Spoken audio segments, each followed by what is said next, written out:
batukomezaawo empapula zaffe okutunominatinga era baziyiseemu nga byonna byonna ebisaanizo tubituukiriza era ne bakuba mu stamp. Kati ssaawa zino ndi candidate omujjuvu owa Nakawa division ku kifo ky'obwa meeya.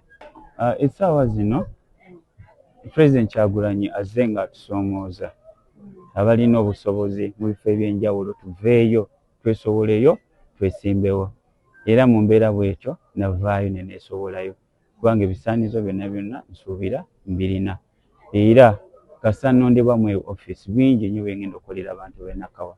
ID eyo abantu babadde nga bansalako ewange era nga ogamba nti ndi wa kibiina kya National Unity Platform ate era nze akulira Art Sports ne Culture Department mu kibiina kyaffe ekyo.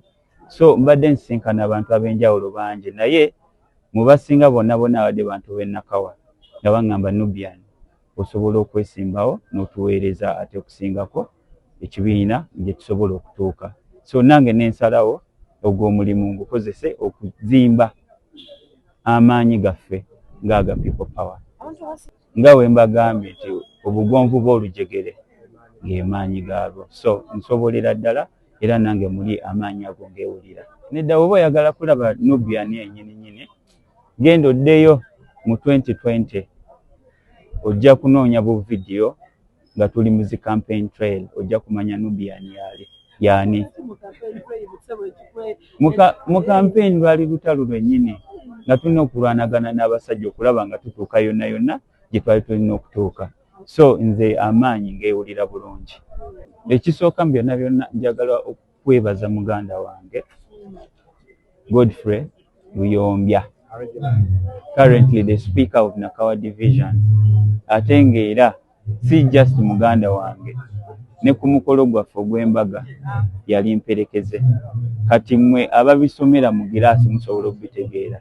Zono naye tuli ba Luganda era we tutuula ne twogera tukwatagana era ensonga lwaki ali wano awerekeddeko muganda we. Okuweereza tekyetaaga kifo. Waliwo abatalina bifo naye ate nga baweereza. Ekyokuweereza abantu bange nja kubaweereza mpaka. Batiro gamba muna honorable will always be honorable.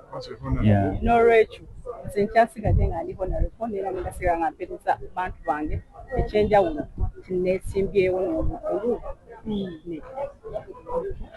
Okay, kati nga tumaliriza social media.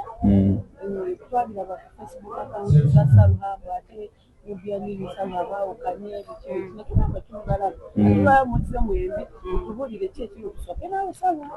Kakati biri walaba Facebook. Katolabe muntu. Ntwale ekyomuntu oba twale ekya Facebook. Ekyomuntu kyenjagala okutwala kati kikyolaba. Kati twale ekyo kyolaba. Olaba kiwana? Olaba kiwana? Kati twala kyolaba. Kiri ku ggwe okutwala kyolaba oba okutwala kyosoma.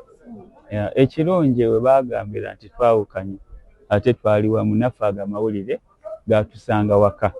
So waliwo ebintu ebibeerawo nga kasono okiwa obudde n'okiwa response yo ogenda kyongerayo. So ne tusalawo tukimma amazzi abantu balabe nze nga ndi naye kibeere nga kisobola okubawa ansa entuufu.